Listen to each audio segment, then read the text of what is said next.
The shadow passes by P.G. Wodehouse. A crusty roll, whizzing like a meteor out of the unknown, shot past the crumpet and the elderly relative whom he was entertaining to luncheon at the Drones Club, and shattered itself against the wall. Noting that his guest had risen some 18 inches into the air, the crumpet begged him not to give the thing another thought. "Just someone being civil," he explained. "Meant for me, of course." "Where did it come from?" "I think it must have been thrown by one of those two young men at the table over there." The crumpet gazed in the direction indicated. "It can't have been the tall one with the tortoiseshell-rimmed spectacles," he said. "That's Horace Pendlebury Davenport, the club darts champion. If he had aimed at me, he would have hit me, for his skill is uncanny. It was Bingo Little. More cheese?" "No, thank you." "Then shall we go and have our coffee in the smoking room? It might be safer." "You must make allowances for Bingo," said the crumpet as they took their seats, observing that his companion's expression was still austere. Until a few days ago, a dark shadow brooded over his life, threatening the stability of the home. This has now passed away, and he is consequently a bit above himself. The shadow to which I allude was his baby's nanny. "Is that young man a father?" "Oh, rather. Good heavens. Bingo married Rosie M. Banks, the celebrated female novelist, and came a day when he had this baby. Well, Mrs. Bingo did most of the heavy work, of course, but you know what I mean. And naturally the baby, on being added to the strength, had to have a nanny. They fired her last week. But why should the dispensing with her services give rise to such an ebullition of animal spirits? Because she had once been Bingo's nanny too, that is the point to keep the mind fixed on. Mrs. Bingo, like so many female ink-slingers, is dripping with sentiment, and this ingrowing sentiment of hers led her to feel how sweet it would be if the same old geezer who had steered Bingo through the diaper and early sailor suit phases could also direct the private life of the younger generation.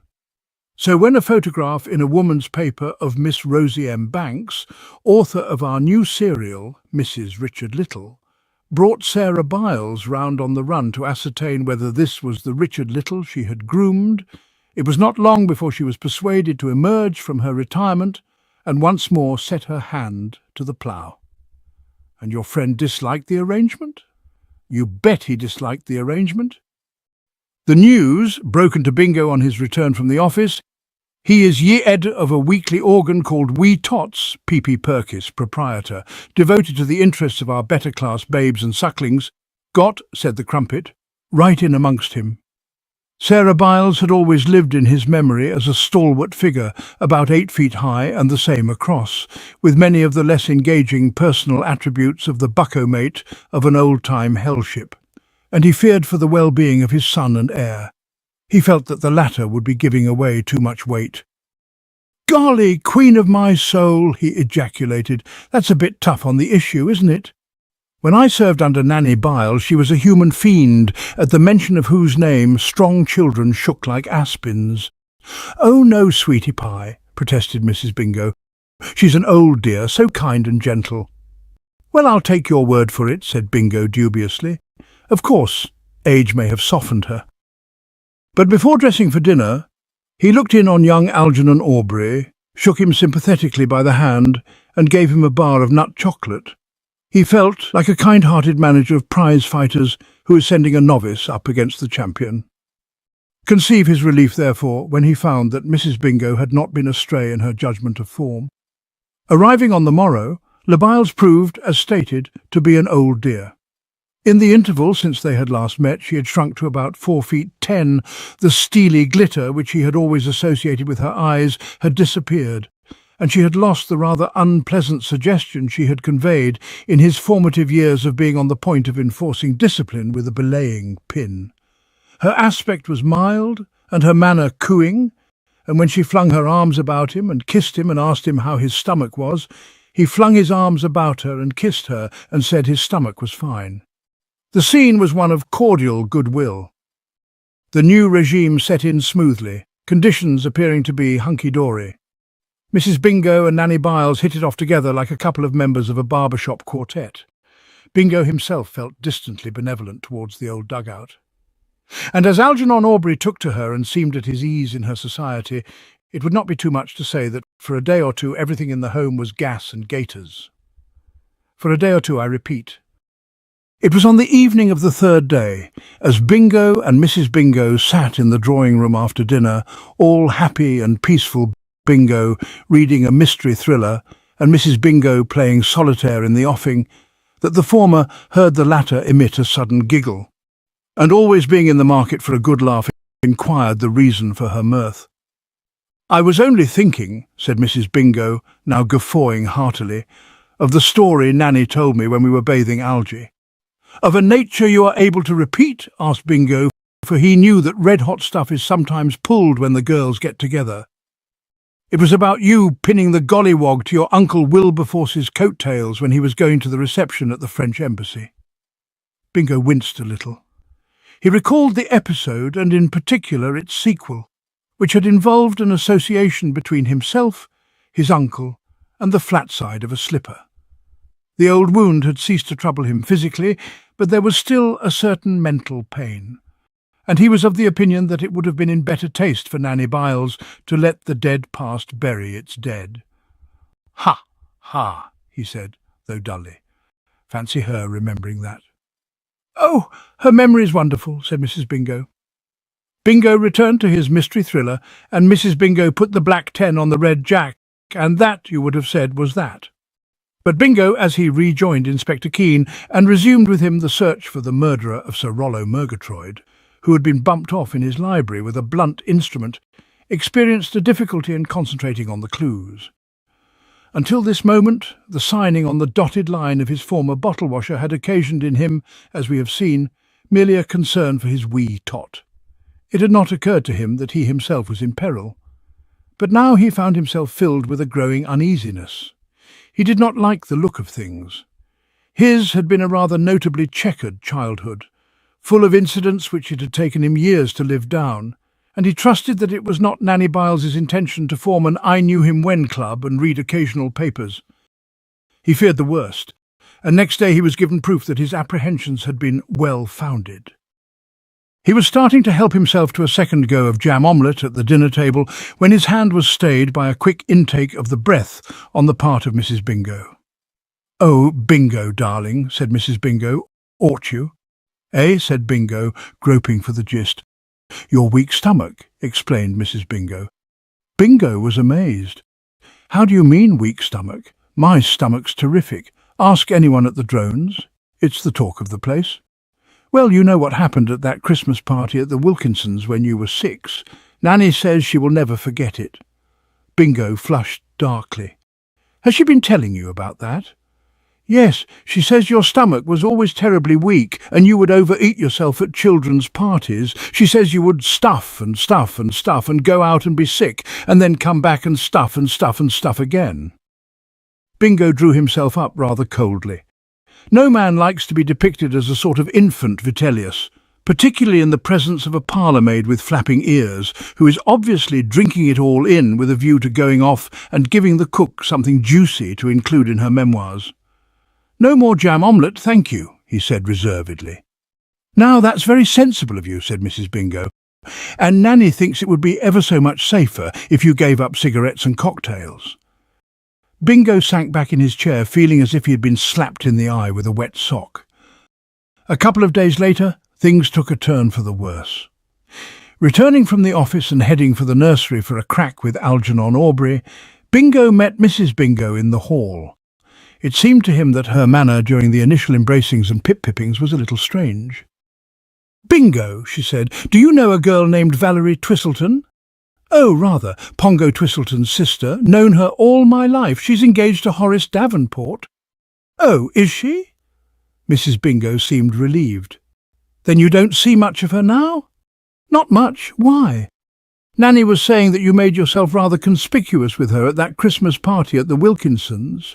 She says you kept kissing her under the mistletoe. She says you used to kiss all the little girls." Bingo reeled. It was the last picture a husband would wish to be built up in his wife's mind's eye.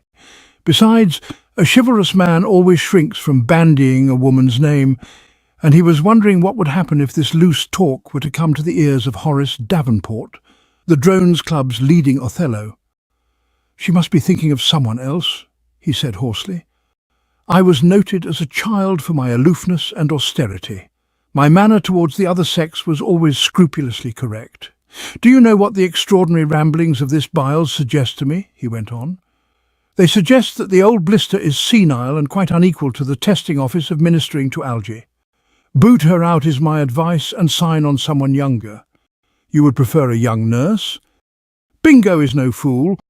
Not a young nurse, a sensible middle-aged nurse.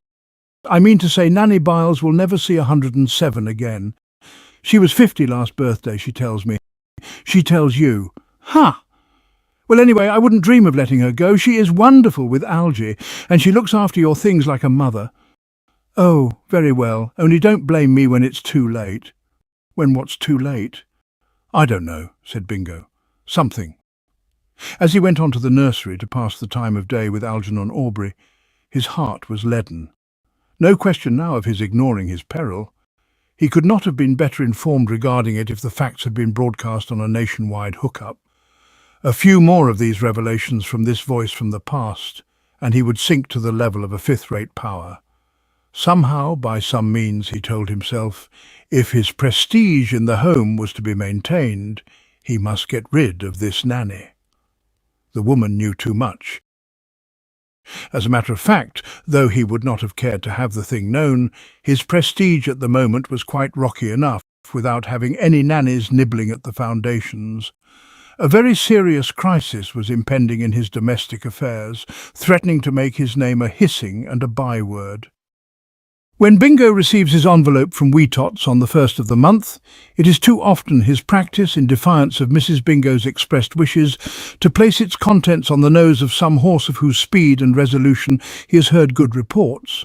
And such horses have a nasty habit of pausing halfway down the stretch to pick daisies, and this had happened now. A mistaken confidence in Sarsaparilla, for the 3 o'clock at Alley Pally, had not only cleaned him out, but had left him owing his bookie 10 quid. This tenner would have to be coughed up in the course of the next few days, and tenners in this iron age are hard to come by. He had explored every avenue. He had bought a ticket for the club darts sweep with his last 10 bob, but had drawn a blank. He had tried to touch P.P. Purkis for an advance of salary, but P.P. Purkis had said that it was foreign to the policy of Weetots to brass up in advance. It really began to look as if he would be forced to the last awful extreme of biting Mrs. Bingo's ear, which would mean that he might hear the last of it somewhere round about the afternoon of their golden wedding day, but scarcely before then. It was a pretty poignant position of affairs, and what made Bingo so frightfully sick about it all was that if he had been the merest fraction of a second slippier when the hat for the darts sweep was circulating, he would have been on velvet, for he would have secured that sweep's most glittering prize. He had started to reach out for a ticket, and just as his fingers were about to close on it, Oofy Prosser had reached out ahead of him and scooped it in. And that ticket, when opened, had been found to contain the name of Horace Davenport. Horace Davenport is a bird who, while lacking many of the other qualities which go to make a Superman, has always thrown a beautiful dart. Both at school and at the university, his skill had been a byword among the sporting set, and the passage of the years had in no way diminished his accuracy. His eye was not dimmed, nor his natural force abated, and anyone drawing his name in the sweep was entitled to regard the contents of the kitty as money in the bank. And this singular bit of goose, as I say, had fallen to the lot of Oofy Prosser, a bloke already stinking with the stuff. That was Oofy at the next table to us at lunch, the stout, pimpled chap. You probably noticed how rich he looked. That a fellow as Oofy should get the money seemed to Bingo a crime. But the last thing he had anticipated was that the same reflection should have occurred to Oofy. Yet so it proved. He was in the club the morning before the darts contest, and Oofy came up to him, looking, it seemed to Bingo, pensive, though it is always hard to read the play of expression on Oofy's face because of the pimples. "What ho, Bingo?" said Oofy. "What ho, Oofy?" said Bingo. "I wonder, Bingo," said Oofy, perking himself beside him and stroking the third pimple from the left in a meditative sort of way, if you have ever reflected how weird life is. Bingo agreed that life was pretty weird in spots, and Oofy said that what struck him about life, and he was a man who had gone into the thing, was that there was mismanagement somewhere. Gross mismanagement, said Oofy. Well, as an instance of what I mean, take this dart sweep.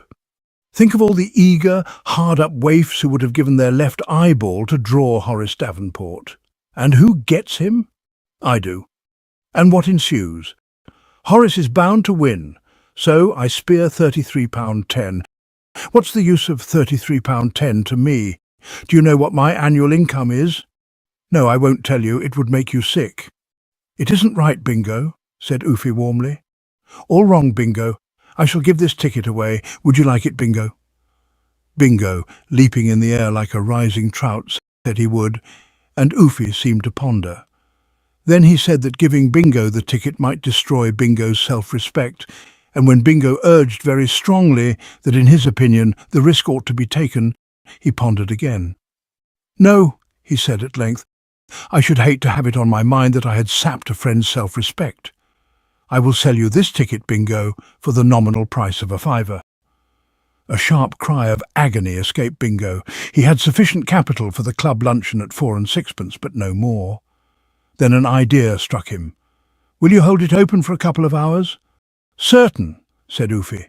I shall be here till 1:15. Slip me the money then, and the ticket is yours. The idea that had struck Bingo was this.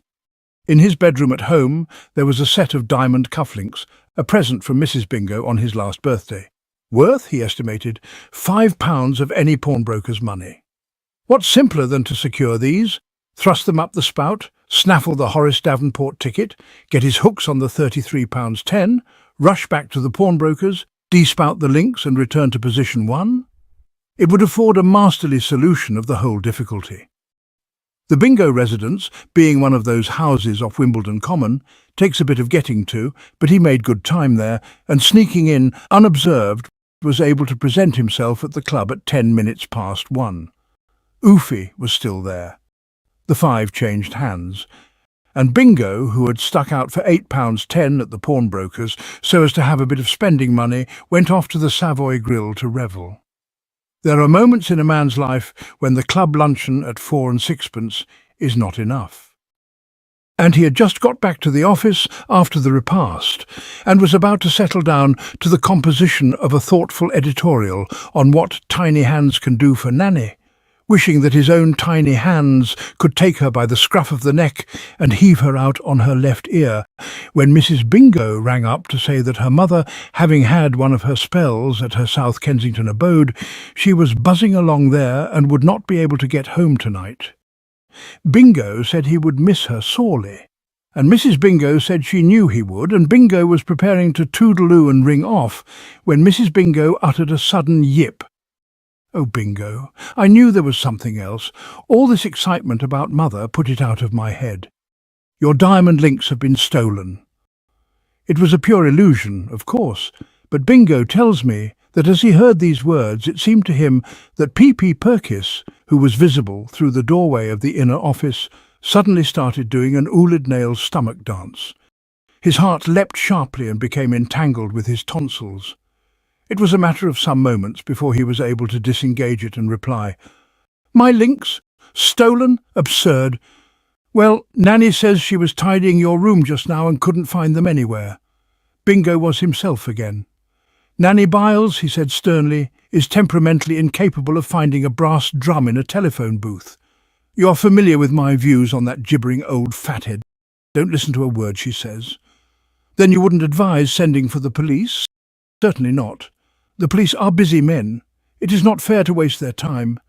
Nanny says they would go round and make inquiries at all the pawn shops. Exactly. And while they were doing it, what would happen? About 50 murders would be taking place, and not a rozzer on duty to attend to them. One wishes sometimes that these nannies had the rudiments of a civic conscience. Don't you worry about those links. I can tell you just where they are. They are... No, I've forgotten, but it'll come back. Well, Pip-Pip, light of my life, said Bingo, and rang off. His first act on replacing the receiver was, you will scarcely be surprised to learn, to grab his hat and nip round to the drones for a quick one. For despite the intrepid front he had put up, the news that the AWOLness of those links had been discovered had shaken him to his foundations, and he was feeling a little like some Eliza who, crossing the ice, heard the baying of the pursuing bloodhounds. But with the first sip of the restorative, reason returned to its throne, assuring him that there was absolutely no cause for alarm. The darts tourney, reason pointed out, was to take place tomorrow morning. He had the Horace Davenport ticket on his person. It followed then, as doth the night the day, concluded reason, that he would be able to restore the missing trinkets the moment he got home tomorrow afternoon.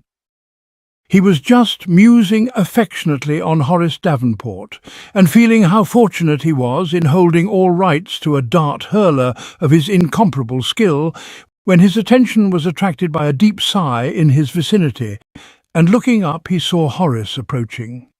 And with a sudden sharp alarm he noted that something seemed to have gone wrong with the Davenport works.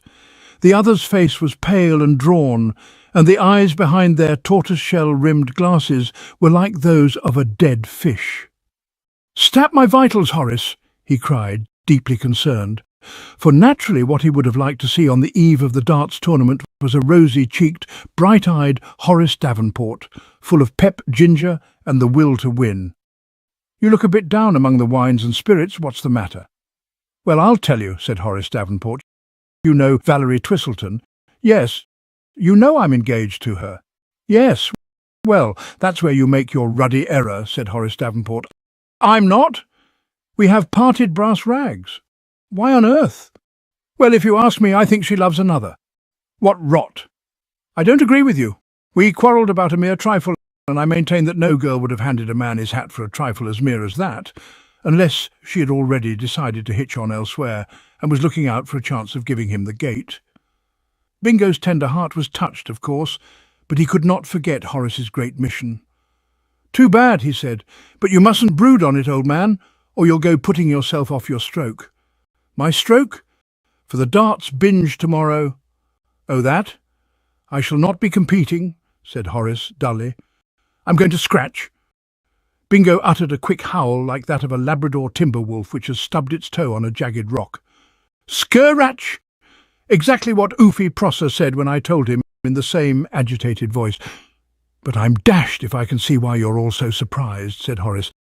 "Is it likely, after what has happened, that I would be in any mood for bunging darts?" A blinding light had flashed upon Bingo.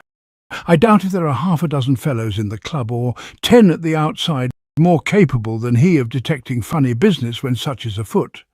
He remembered now what he ought to have remembered before, that Oofy, despite his colossal wealth, had always been a man who would walk 10 miles in tight shoes to pick up even the meanest sum that was lying around loose. At the thought of how the subtle schemer had chiselled him out of that fiver, his soul blazed in revolt, and it was with an eloquence of which he had not supposed himself capable that he now began to plead with Horace Davenport to revise his intention of scratching for the darts tournament. And so moving were the words in which he pictured the ruin which must befall him should the other remove his name from the list of competitors that Horace's better self awakened. "This opens up a new line of thought," said Horace. "I didn't know Oofy had sold you that ticket. Well, to oblige you, Bingo, I will go through the hollow formality of entering the arena, but build no hopes on that. You can't aim darts when your heart is broken. My eyes will be so dim with unshed tears that I doubt if I'll be able to get a single double." As if the word double had touched a chord in his mind, he moved off in the direction of the bar, and Bingo, clutching his head in both hands, started to think more tensely than he had ever thought in his puff. There is no gainsaying the truth of Horace's parting words. If there is one thing calculated to take the edge off a fellow's form in an athletic contest, it is unrequited love. He recalled the time in his own bachelor days when a hopeless yearning for a girl whose name he had forgotten had ruined his putting touch for several weeks. What was needed here first and foremost, therefore, was some scheme for reconciling these two sundered hearts. The reinsertion of the love light in Valerie Twistleton's eyes would put Horace Davenport right back in mid-season form, and the ticket bearing his name would once more be worth 33 quid of the best and brightest. And it ought not, he felt, to be so dashed difficult to get that love light resuming work at the old stand. What Horace had said about Valerie having given him the air because she loved another, he regarded as the purest applesauce. Honoured from time to time with the girl's confidence, he knew that she looked on the darts wizard as a king among men. Obviously what had occurred was what is technically known as a lover's tiff, and this he was convinced could be set right by a few well-chosen words from a polished man of the world. Why then should he not get Valerie on the phone, ask her out for a bite of supper, and having lushed her up as far as his modest resources would permit, plead with her to forgive and forget? Bingo is a chap who knows a ball of fire when he sees one, and that this idea was a ball of fire he had no doubts whatever. He sped to the telephone booth, established communication, and a few minutes later the deal had been clinched.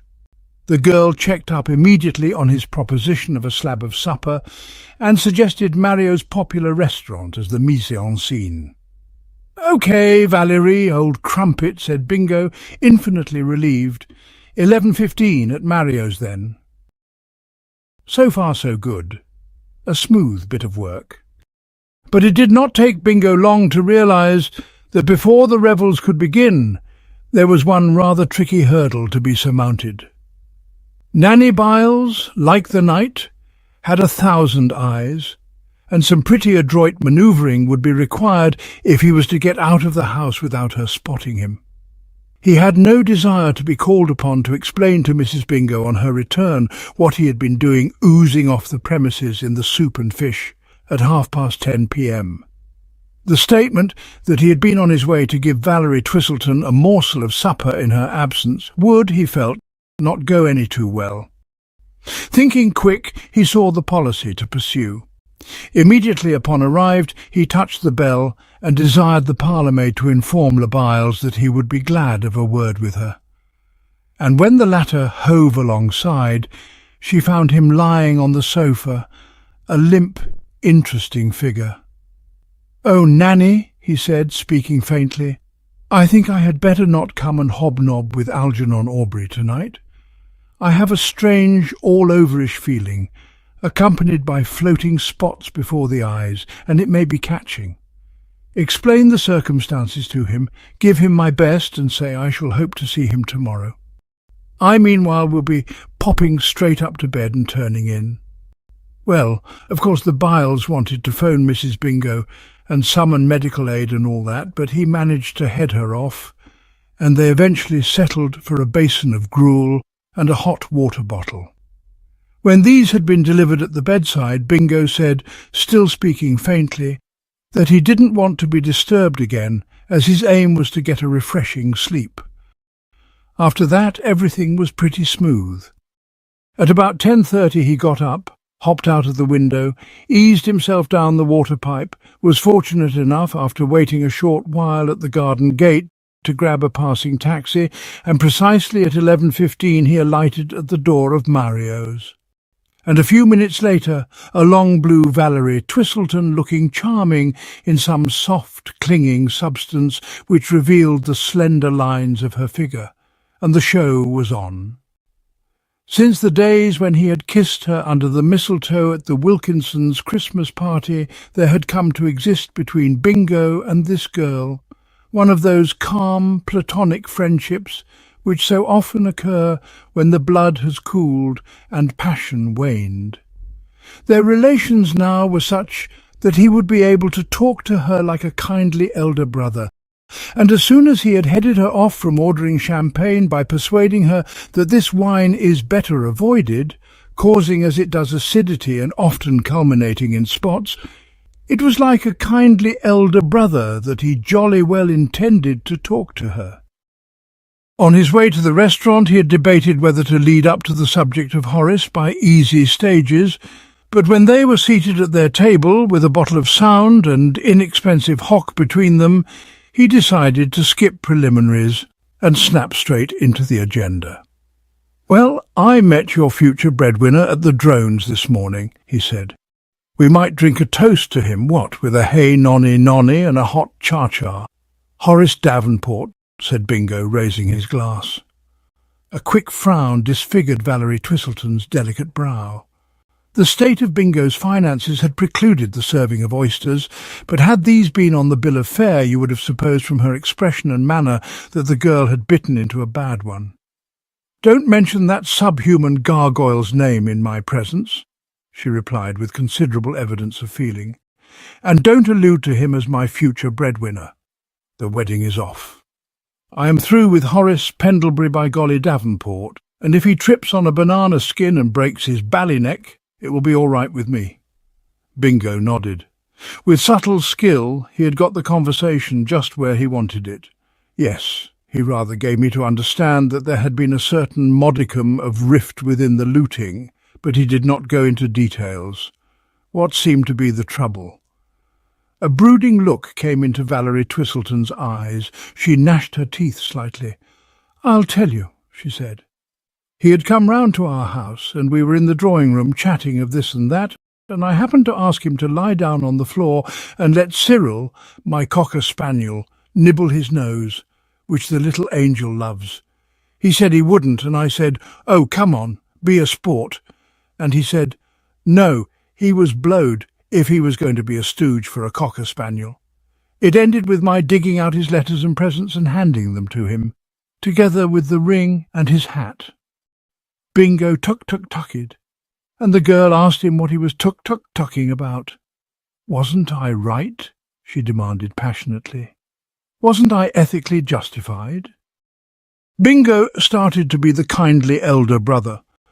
"We must always strive," he urged, "to look at these things from the other chap's point of view. Horace's, you must remember, is a sensitive, high-strung nature. Many sensitive, high-strung natures dislike being the supporting cast for cocker-spaniels. Consider for a moment what his position would have been had he agreed to your proposal. The spaniel would have hogged all the comedy, leaving him to all intents and purposes painted on the backdrop. Not a pleasant situation for a proud man. If Valerie Twistleton had been a shade less pretty, one would say that she snorted. As if that was the trouble. Do you think I can't read between the lines?" He just grabbed at that spaniel sequence as a pretext for severing diplomatic relations. "Obviously what has happened is that he has gone and fallen in love with another girl and has been dying for an excuse to get rid of me. I wish you wouldn't laugh like a pie-eyed hyena." Bingo explained that his reason for laughing like a pie-eyed hyena was that he had been tickled by an amusing coincidence. Horace Davenport, he said, had made precisely the same charge against her. His view is that your affections are engaged elsewhere and that your giving him the bum's rush on account of his civil disobedience in Re the Cocker Spaniel was simply a subterfuge. I happen to jot down his words, if you would care to hear them. "I maintain," said Horace, "that no girl would have handed a man his hat for a trifle as mere as that, unless she had already decided to hitch on elsewhere and was looking out for a chance of giving him the gate." The girl stared, wide-eyed. He must be crazy. "Decided to hitch on elsewhere, forsooth. If I live 1,000,000 years, I shall never love anyone but Horace. From the very moment we met, I knew he was what the doctor had ordered. I don't chop and change. When I give my heart, it stays given. But he's not like me. He is a flitting butterfly and a two-timing Casanova. I'm sure there's another girl. Your view, then, is that he is tickled pink to be freed from his obligations?" "Yes, it is." "Then why," said Bingo, whipping the ace of trumps from his sleeve, "was he looking this morning when I met him at the Drones like a living corpse out of Edgar Allan Poe?" Valerie Twistleton started. "Was he?" "You bet he was. And talking about his heart being broken. Have you ever seen those before, taking pictures in the patent medicine advertisements?" "Yes." "Horace," said Bingo. He looked like a stretcher case in the last stages of lumbago, leprosy, galloping consumption, and the bots. He paused and noted that a misty film had dimmed the incandescence of his companion's eyes. Valerie Twistleton's lips were trembling, and the bit of chicken which she had been raising to her mouth fell from her listless fork. "The poor old slob," she murmured. Bingo saw that the moment had come to sew up the contract. "Striking while the iron is hot is, I believe, the expression. Then you will forgive him? Of course, all will be as it was before, if anything more so." "Fine," said Bingo. "I'll go and call him up and tell him. No doubt he will be round here with his foot in his hand within 10 minutes of getting the glad news." He had sprung to his feet and was about to dash to the telephone, but the girl stopped him. "No," she said. Bingo goggled. "No?" he repeated. "How do you mean, no?" She explained. "He must have at least a couple of days in which to brood and yearn, so that the lesson can sink in, if you see what I mean. What one aims at is to get it firmly into his nut that he can't go chucking his weight about whenever he feels like it. I love him more than words can tell, but we must have discipline." Bingo was now stepping around like a cat on hot bricks. His agony was, as you may imagine, considerable. "But the darts tournament is tomorrow morning." "What darts tournament?" "The Drones Club's annual fixture. For a Horace with his mind at rest, it is a sitter. But for a heartbroken Horace, not a hope. If you don't believe me, let me quote his own words. 'You can't aim darts when your heart is broken,' he said. And I wish you could have heard the pain and anguish in his voice. 'My eyes will be so dim with unshed tears,' he said, 'that I doubt if I'll be able to get a single double.' Well, what does a potty darts tournament matter?" And Bingo was just drawing a deep breath before starting to explain to her in moving words just how much this darts tournament mattered to him, when the top of his head suddenly came off and shot up to the ceiling. That is to say, he felt as if it had done so. For at this moment there came to his ears, speaking loudly and authoritatively from the direction of the door, a voice. "Don't talk to me, young man," it was saying. "I keep telling you that Master Richard is in here somewhere, and I insist on seeing him. He has a nasty feverish cold, and I have brought him his woolly muffler." And there on the threshold stood Nanny Biles. She was holding in her hand a woolly muffler bearing the colours of the Drones Club, and looking in an unfriendly way at some sort of assistant head waiter who was endeavouring to bar her progress into the restaurant. I don't know if you ever came across a play of Shakespeare's called Macbeth. If you did, you may remember that this bird Macbeth bumps off another bird named Banquo and gives a big dinner to celebrate. And picture his embarrassment when about the first of the gay throng to show up is Banquo's ghost, all merry and bright, covered in blood. It gave him a pretty nasty start, Shakespeare does not attempt to conceal. But it was nothing to the start Bingo got on observing Nanny Biles in his midst. He felt as if he had been lolling in the electric chair at Sing Sing and some practical joker had suddenly turned on the juice. How the dickens she had tracked him here he was at a loss to imagine. It could scarcely have been by the sense of smell, and yet there didn't seem any other explanation. However, he didn't waste much time musing on that. This, he perceived, was a moment for rapid action. There was a door just behind where he had been sitting, which from the fact that waiters had been going in and out, he took to be the entrance to the service quarters. To press a couple of quid into Valerie Twistleton's hand to pay the bill with and leave her flat, and do a swan dive backwards and shoot through this emergency exit and slip a friendly native £0.50 to show him the way to the street was with him the work of an instant. 5 minutes later he was in a taxi, bowling off to the Nook Wimbledon Common. 40 minutes later he was shinning up the water pipe. 10 minutes later, clad in pyjamas and a dressing gown, he was at the telephone trying to get Horace. But Horace's number was the silent tomb. The girl at the exchange said she had rung and rung and rung, and Bingo said, well, ring and ring and ring again.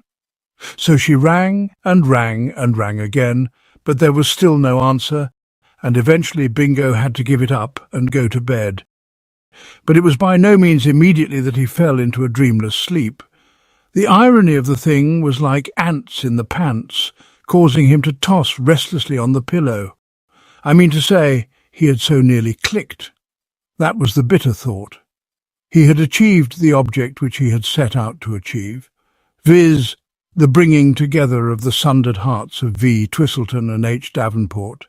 But unless he could get Horace on the phone in the morning and put him abreast before the darts tourney began, all would be lost.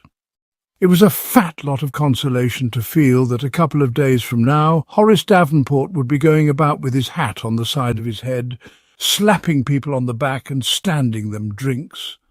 What was of the essence was to have him in that condition tomorrow morning. He brooded on what might have been. If only he had been able to give Valerie Twistleton the heart-melting talk he had been planning. If only Nanny Biles had postponed her appearance for another quarter of an hour. Bingo is a pretty chivalrous chap, and one who, wind and weather permitting, would never lay a hand upon a woman save in the way of kindness. But if somebody at that moment had given him a blunt knife and asked him to skin Nanny Biles with it and drop her into a vat of boiling oil, he would have sprung to the task with his hair in a braid. The vital thing he was feeling, as he at last dozed off, was to be up bright and early next day so as to connect with Horace in good time. Which being so, you as a man who knows life will not be surprised to hear that what happened was that he overslept himself.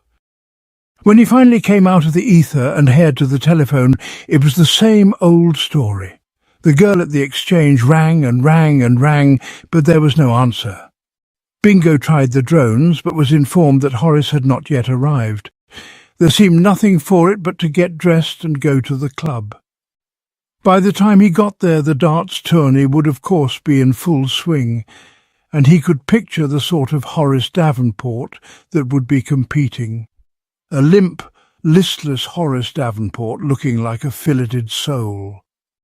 It was hardly worth going in, he felt, when he reached the club, but something seemed to force him through the doorway, and he was approaching the smoking room on leaden feet when the door opened and out came Barmy Fotheringay Phipps and Catsmeat Potter Pirbright. "A walkover?" Barmy was saying. A sudden irrational hope stirred in Bingo's bosom like a jumping bean. It was silly, of course, to think that Barmy had been speaking about Horace, but the level of form at the drones, except for that preeminent expert, is so steady that he could not picture any of the other competitors having a walkover. He clutched Barmy's coat sleeve in a feverish grip. "Who for?" he gasped. "Oh, hello, Bingo," said Barmy. "The very chap we wanted to see. Catsmeat and I have collaborated in an article for that paper of yours entitled Some Little-Known Cocktails. We were just going round to the office to give it to you." Bingo accepted the typewritten sheets absently. In his editorial capacity he was always glad to consider unsolicited contributions, though these, he was careful to point out, must be submitted at their author's risk. And a thesis on such a subject by two such acknowledged authorities could scarcely fail to be fraught with interest. But at the moment his mind was far removed from the conduct of wee tots. "Who's it a walkover for?" he said hoarsely.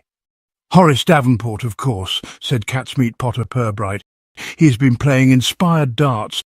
If you go in quick, you may be able to catch a glimpse of his artistry." But Bingo was too late. When he entered the smoking room, the contest was over, and Horace Davenport, the centre of an eager group of friends and admirers, was receiving congratulations, a popular winner, except with Oofy Prosser, who was sitting in a corner pale and haggard beneath his pimples.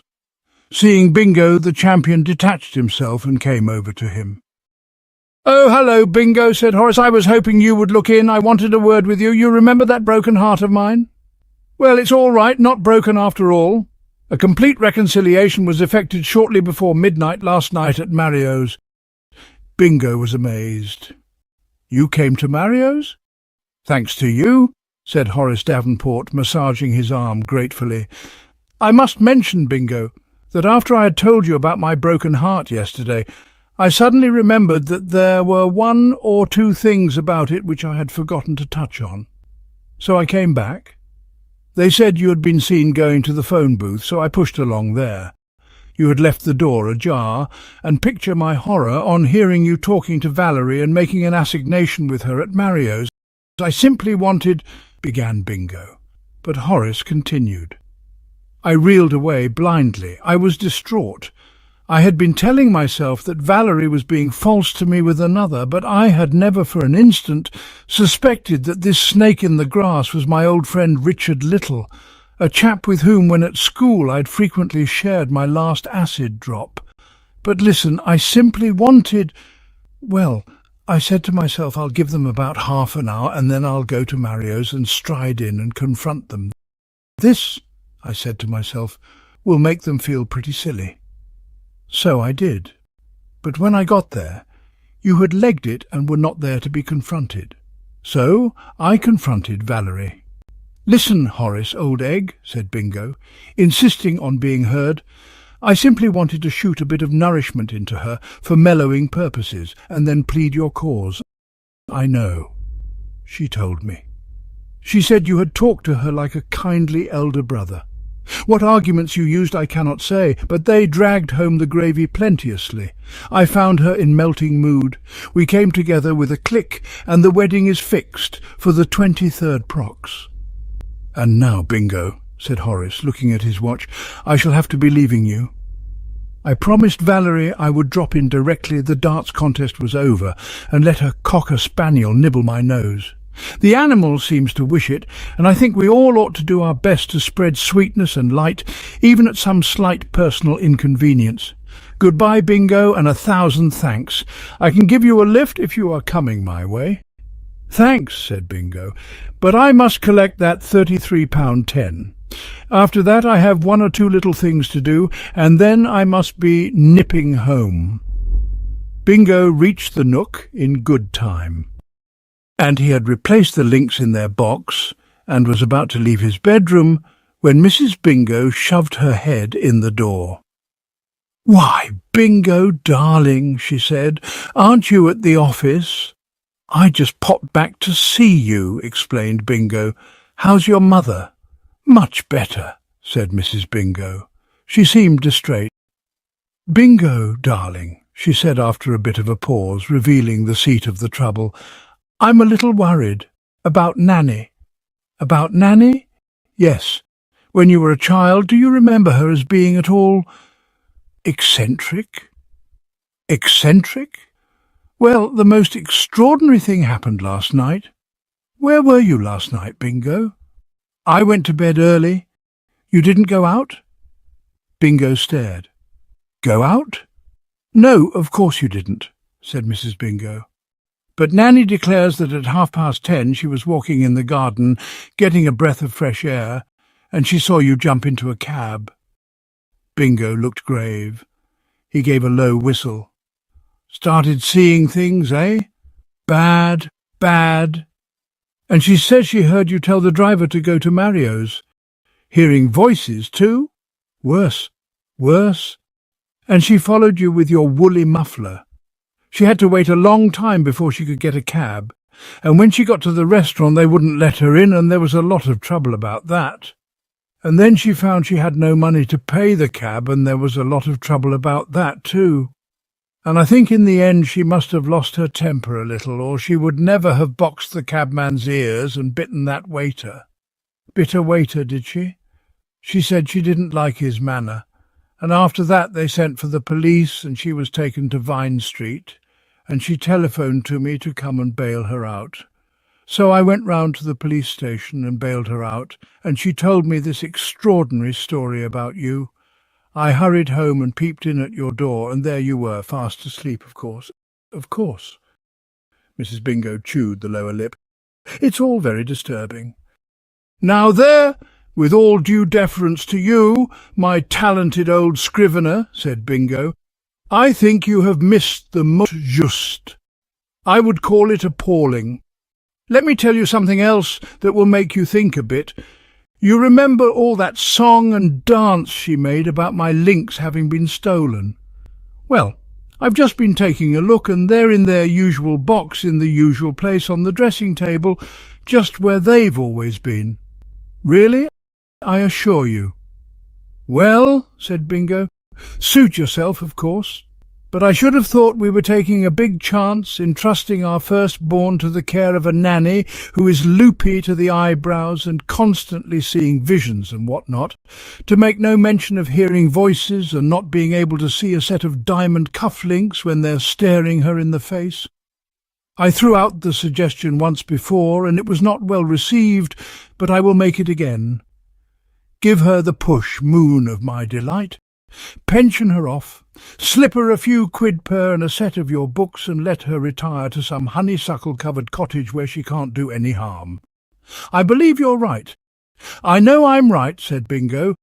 You don't want her suddenly getting the idea that Algernon Aubrey is a pink hippopotamus and loosing off at him with her elephant rifle, do you?